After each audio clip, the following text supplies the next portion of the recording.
If you struggle to understand native English speakers when they talk fast, this episode is for you. This is not a story about native speakers slowing down. They will not slow down. This is a story about training your ears to catch English at full speed. Kai had a test he gave himself sometimes.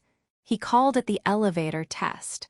If a native English speaker stepped into an elevator with him and said something casual, could he understand it? Not a formal sentence, not careful speech, just normal, fast English.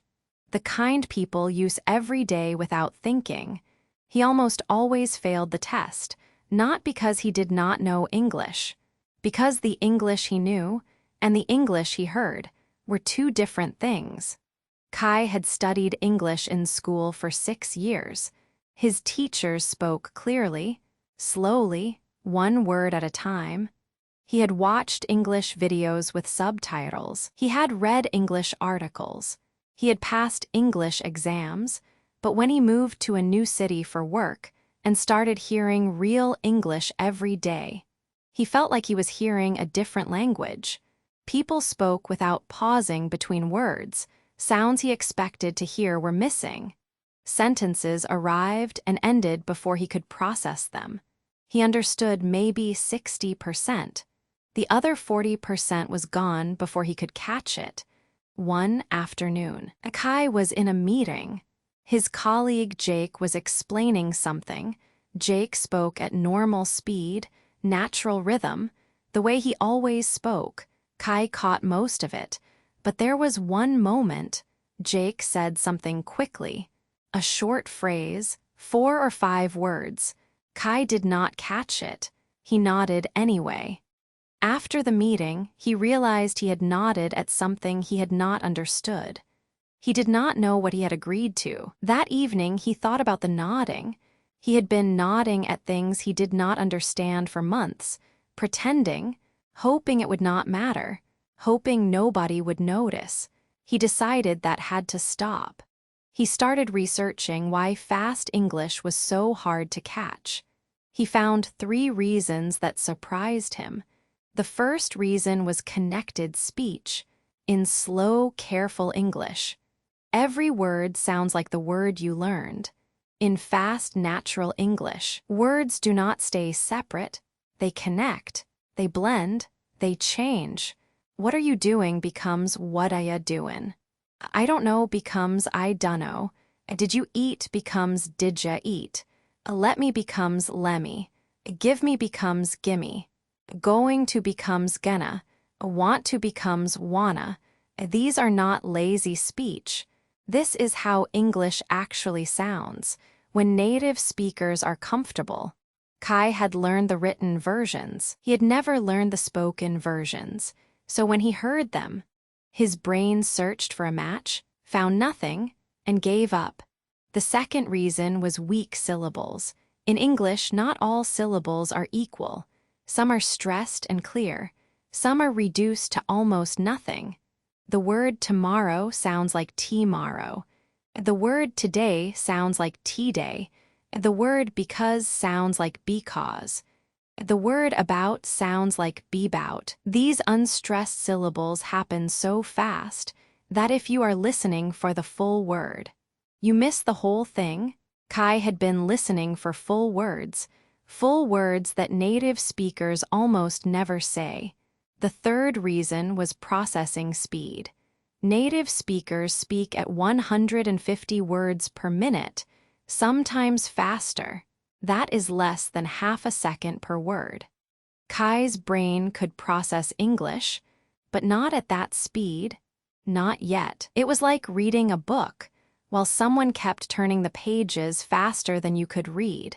The words were there, but they moved too fast to catch.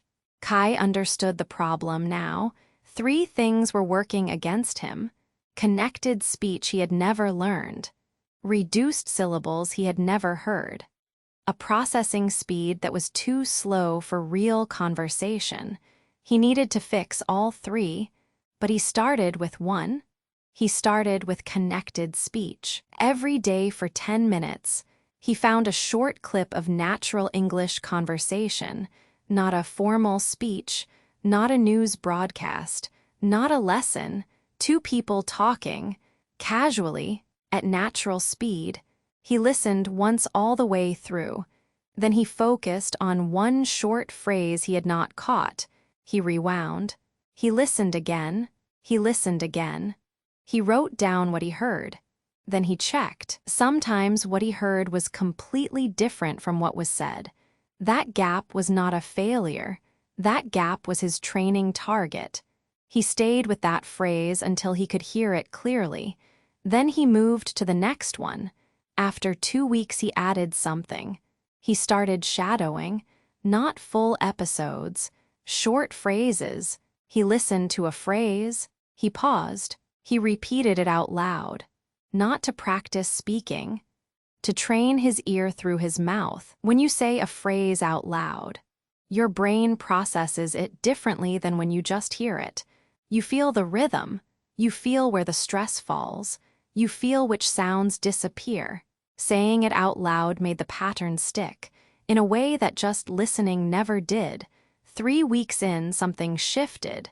Kai was in another meeting. Jake was speaking.